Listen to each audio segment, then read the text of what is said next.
का टॉपिक है आधार कार्ड से पैसे निकालते वक्त सस्पेक्टेड फ्रॉड या ट्रांजैक्शन अमाउंट एक्सीड लिमिट का जो एरर आता है, तो इसका क्या सॉल्यूशन है और ये एरर क्यों आ रहा है।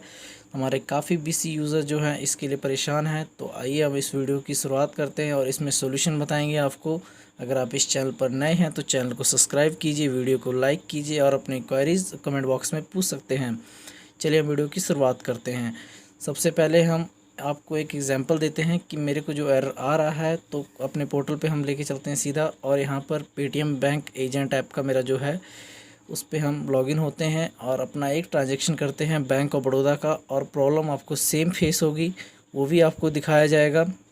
सबसे पहले हम कस्टमर का डिटेल डालते हैं, जैसे हमने डाल दिया मोबाइल नंबर और बैंक ऑफ बड़ौदा सेलेक्ट कर लिया है। मैक्सिमम ये प्रॉब्लम बैंक ऑफ बड़ौदा के यूज़र को ही आ रही है, तो हम वही ट्राई करके देख रहे हैं। तो पहले हमने 2000 अमाउंट डाल दी और कस्टमर का फिंगरप्रिंट थंब स्कैन करवाएंगे।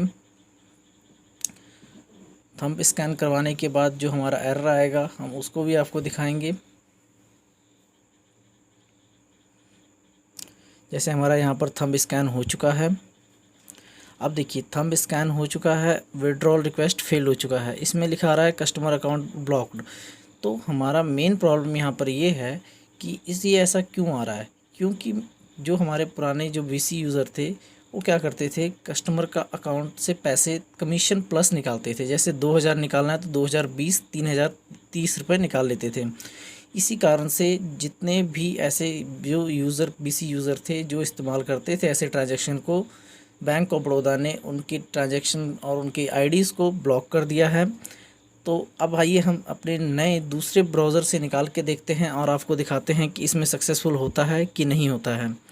जैसे हमने अब पहले हम पेटीएम यूज़ की, अब हम पे बिंगो की आईडी यूज़ कर रहे हैं। इसमें मैंने अभी तक किसी का भी 2020 3030 ऐसा नहीं निकाला है, तो इसीलिए हम इसमें ट्राई कर रहे हैं। अमाउंट हमने सेम डाल दिया, Aadhaar number mobile number bank select करते हैं और अमाउंट हमने 2000 ही रखा है। और इसको हम सेलेक्ट करके देखिए यहाँ पर वही आधार नंबर वही कस्टमर का सक्सेसफुल हो गया है, बैलेंस 74 रुपीज़ बच रहे हैं। तो मेन कारण ये है कि अगर आप किसी भी कस्टमर का किसी भी आईडी से अगर आपने 1010 निकाल लिया, 2020 निकाल लिया, 5050 निकाल लिया, तो बैंक ऑफ बड़ौदा को लग रहा है कि आप कस्टमर के साथ फ्रॉड कर रहे हैं। इसीलिए आपकी वो ID he bank of Baroda block कर देती है।